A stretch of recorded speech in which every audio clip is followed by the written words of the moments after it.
राधे राधे। जय श्री कृष्णा। आप सभी लोगों से निवेदन है कि चैनल को सब्सक्राइब कर लें और ज़्यादा से ज़्यादा लोगों तक शेयर करें, भेजें, ताकि ज़्यादा से ज़्यादा धर्म प्रचारार्थ ज़्यादा से ज़्यादा लोगों तक पहुँचे, ज़्यादा से ज़्यादा लोग आनंद उठा पाएँ।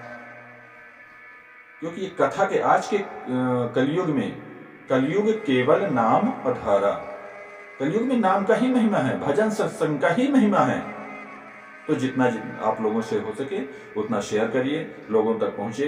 ये कथक से ही सही, कथा के माध्यम से ही सही, कहानी के ही माध्यम से सही, भगवान तक, भगवान से किसी का लगाव बनता है यदि, तो इसमें कमी नहीं करना चाहिए, इसमें कोई खर्च होना नहीं है। बस आपको सब्सक्राइब करना है और शेयर करते जाना है। पसंद आए तो लाइक कमेंट जरूर करें। किसी प्रकार की मन में शंका उत्पन्न होती है तो कमेंट में आप पूछिए, आप यथाउचित जैसे समय मिलता है बिल्कुल आपके ऊपर वीडियो बनाकर आप लोगों को जवाब दिया जाएगा।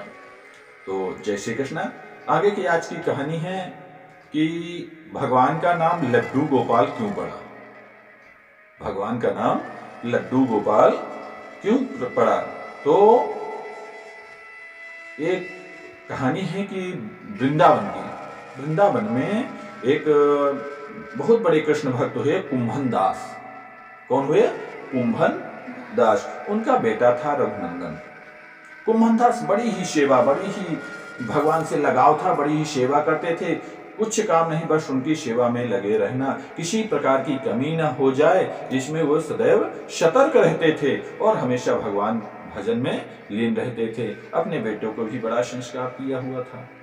कहीं आते जाते नहीं थे कि कहीं अगर हम चले गए तो उनका समय फिक्स रहता था। जैसे हम लोग है ना कि कभी भी नहाए धोए, कभी भी भगवान को भोग अर्पण कर दिए, सुबह पूजा कर लिए, सुबह भोग अर्पण कर दिए, शाम को नहीं, नियम नहीं। आप यदि भगवान से सजीव व्यवहार करेंगे, जैसे सजीव का मतलब है कि जैसा हम हैं, आप लोग हैं, बेटे हैं, बेटियां हैं, तो ये सजीव लगाव हो गया। तो सजीव लगाव ऐसे ही भगवान से रखेंगे। भगवान सजीव हैं, उनको भी भूख लगती है, उनसे प्रेम रखेंगे, उनसे लगाव रखेंगे तो निकटता बढ़ेगी, लगाव बढ़ेगा और भगवान भगत के ही वश में होते हैं। भगत वही है कि निश्चल भाव से भगवान का हो जाइए। तो ये कहीं जाते नहीं थे। उनको ये लगता था कि कहीं मैं चला गया तो भगवान के नियमावली में, नियम में कहीं भोग लगाने में देरी होना हो जाए। बच्चा है, एक बच्चा ही था उनका और कोई घर में था नहीं, इसलिए कहीं नहीं जाते थे। लेकिन हाँ, तो बात कर रहे थे कि भोग लगाने की। तो उनका एक शेड्यूल था कि सुबह हमको 9 बजे उनको नाश्ता देना है, सुबह का, दोपहर का जो भोजन है दोपहर का भोजन देना है, और शाम के समय देते थे। हमेशा कपड़ा चेंज करके, खाना खुद बनाते, भोजन बनाते और प्रसाद आते थे भगवान को भोग लगाकर। तब एक दिन क्या होता है कि वहीं पास के गांव से उनके लिए भागवत कथा कहने के लिए एक भक्त आता है कि महाराज हमें भागवत कथा कह दीजिए। अब वो धर्म संकट में पड़ जाते हैं, क्योंकि भगवान का ही कार्य है, उसको मना भी नहीं कर सकते हैं। मना कैसे कर दें? तो उन्होंने कहा कि ठीक है भैया, हम आपका न्योता स्वीकार करते हैं और हम आप जो नियत समय है उस समय पर आपके गांव हम पहुंच जाएंगे। तो उनके मन में विचार आया कि चलिए पाशी के गांव में है तो रोज चले जाया करेंगे और रोज शाम को आ जाया करेंगे, इससे भगवान की सेवा हो जाए, कोई अंतर नहीं पड़ेगा, होती रहेगी। और अपने बेटे रघुनंदन को भली भांति समझाया कि बेटा कल से हमको भागवत कथा में जाना है, तो ऐसे ऐसे तुमको पूजा करना है, ऐसे भोग लगाना है। वह जब सुबह उठते तो 2 भोजन अपने हाथ से बना देते, भगवान के लिए जो भी अर्पण करना होता वो बता देते और विधि विधान से बता देते कि बेटा इस समय पर भगवान को भोग जरूर लगा देना। और कथा में चले गए। इसके बाद कुंभन दास कथा के लिए प्रस्थान कर गए। अब रघुनंदन नियत समय पर भोग लेके और ठाकुर जी के सामने बैठ गए। अब अबोध बालक, उनको मालूम नहीं था कि ठाकुर जी कैसे भोजन लेते हैं। छोटा सा बालक था रघुनंदन। वे थाली लेके बैठ गए कि प्रभु भोग लगाओ। बैठे हैं हाथ जोड़कर। देखिए बालक बड़े कोमल होते हैं, उनका जो मन होता है बड़ा स्वच्छंद होता है, निश्चल होता है। तो उनकी उदारता देखिए। भगवान बैठे हैं रघुनंदन, प्रभु आइए भोग लगाइए, प्रभु आइए भोग लगाइए, बस यही रट लगाए हुए हैं। फिर देखा आँख खोल कर, देखे तो थाली वैसे ही रखी हुई है। उनको लगा था कि भगवान साक्षात आते होंगे और भोजन लेते होंगे और फिर चले जाते होंगे। अब पिताजी की आज्ञा है कि भोजन करा के ही प्रसाद पाना, तो अभी तक तो आए नहीं। बस हाथ जोड़ के और भजन करने लगे। क्या भजन करते हैं? आओ भोग लगाओ मोहन, आओ भोग लगाओ मोहन, आओ भोग लगाओ मोहन, आओ भोग लगाओ मोहन। दुर्योधन को मेवा त्यागो, दुर्योधन को मेवा त्यागो, दुर्योधन को मेवा त्यागो, दुर्योधन को मेवा त्यागो। साग विदुर घर खाओ मेरे मोहन, साग विदुर घर खाओ मेरे मोहन, आओ भोग लगाओ मेरे मोहन, आओ भोग लगाओ मेरे मोहन। भिलनी के बेर सुदामा के तंदुल, भिलनी के बेर सुदामा के तंदुल, भिलनी के बेर सुदामा के तंदुल, भिलनी के बेर सुदामा के तंदुल।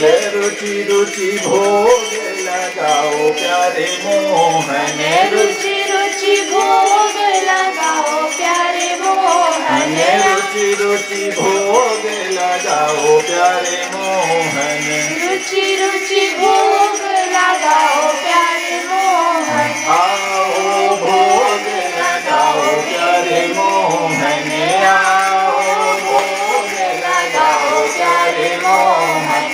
वृंदावन की कुंज गली में, वृंदावन की कुंज गली में, वृंदावन की कुंज गली में, वृंदावन की कुंज गली में। आओ रास रचाओ मेरे मोहन, आओ रास रचाओ मेरे मोहन, आओ रास रचाओ मेरे मोहन, आओ रास बजाओ मेरे मोहन, आओ भोग लगाओ मेरे मोहन, आओ भोग लगाओ मेरे मोहन।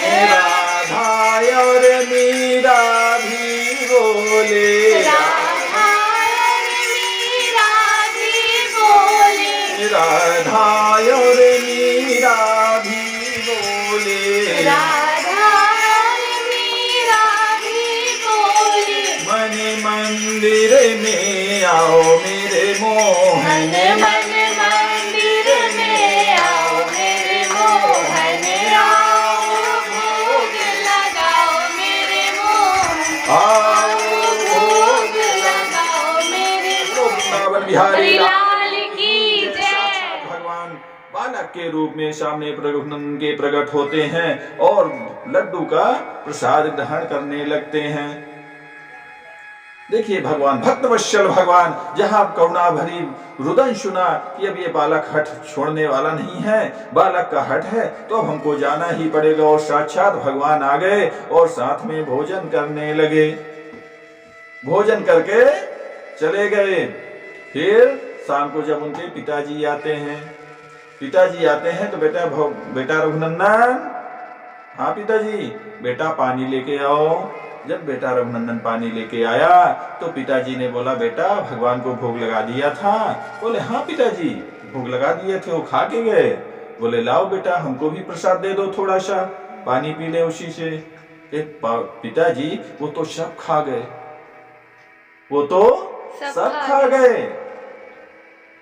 कि अच्छा सोचे कि बेटा है, छोटा है, भूख लगी होगी तो खा लिया होगा, भूख लगी होगी तो खा लिया होगा, ऐसा तो कोई बात नहीं बेटा, ठीक है, अच्छी बात है, खा लिए हैं। दूसरे दिन फिर उन्होंने प्रसाद तैयार किया और फिर वही रघुनंदन को रूटीन देके फिर चले गए। बोले, बेटा भगवान को भोग लगा देना। बोले, ठीक है पिताजी लगा देंगे। अब फिर वो भागवत के लिए चले गए। फिर समय हुआ भगवान के भोग का, फिर रघुनंदन लेके थाली बैठ गए। आओ मोहन भोग लगाओ, आओ भोग लगाओ मेरे मोहन, आओ भोग लगाओ मेरे मोहन, आओ भोग लगाओ मेरे मोहन। फिर भगवान को आना पड़ा। फिर बालक का रूप धारण करके फिर आए और फिर प्रसाद का ग्रहण किए और प्रसाद ग्रहण करके फिर चले गए। फिर उनके पिताजी आए, फिर वही क्रिया हुई, बेटा प्रसाद दो। बेटा बोले, पिताजी आज भी वो खा के चले गए। ये रोज करता क्या है? फिर वो सोचे होंगे कि चलो भूख लगती होगी, थोड़ा ज्यादा प्रसाद आज बना देते हैं, ये भूखा रहता होगा तो खा लेता होगा। ये बेटा ठीक है कोई बात नहीं। तो फिर जब अगला दिन आया, ऐसे कई दिन बीतते गए और वो प्रसाद को बढ़ाते गए। हो सकता है भूखा रह जाता हो, बालक अकेले रहता है, भूखा रह जाता होगा, खा लेता होगा, उनको क्या मालूम कि साक्षात परमात्मा आके प्रसाद ग्रहण कर रहे हैं। तो एक दिन उन्होंने परीक्षा लेने की दृष्टि से क्या किया कि बढ़िया लड्डू बनाए और रखे और बेटा बोले, बेटा रघुनंदन जी पिताजी, तो बेटा ये भोग है, भगवान को नियत समय पर लगा देना। तो ठीक है पिताजी, भगवान को हम लगा देंगे और भगवान आके खा भी जाते हैं, समय से आ जाते हैं। पहले तो बड़ा नखरा करते थे, बहुत देर 2-3 घंटे में आए पहले, फिर दूसरे दिन आए 2 घंटे, अब जल्दी आ जाते हैं, थोड़ा बोलो तो आ जाते हैं और प्रसाद। अच्छा देखता हूँ आज ये करता क्या है, ये झूठ बोलता है कि सत्य बोलता है। तो बोल के और गए नहीं कहीं, जाके पीछे छिपके देखने लगे। क्या करने लगे? पीछे छिपके देखने लगे। बस जब समय हुआ तो रघुनंदन थाली लेके भगवान के पास पहुंचे कि आओ भोग लगाओ मेरे मोहन, आओ भोग लगाओ मेरे मोहन, आओ भोग लगाओ मेरे मोहन, आओ भोग लगाओ मेरे मोहन। अब मोहन को तो आना ही था, सो आ गए और आए और जैसे ही लड्डू उठाए और दूसरे हाथ से दोनों हाथ में लिए, एक हाथ में लिए ही थे और एक हाथ जैसे ही ऐसे किए खाने को, वैसे ही कुंभनदास के चरणों में गिर गए। प्रभु प्रभु दर्शन, अब मैं बालक की वजह से आपके दर्शन हो गए और वहीं पर भगवान मूर्तिमान हो गए। बस वहीं से भगवान की जो छवि थी, जो मूर्ति थी, उसी की पूजा की जाने लगी और उनका नाम रख दिया गया लड्डू गोपाल। बोलो लड्डू गोपाल भगवान की जय, बोलो राधा रमण सरकार की जय, बोलो वृंदावन बिहारी लाल की जय, बोलो भक्त वत्सल भगवान की जय। सीताराम।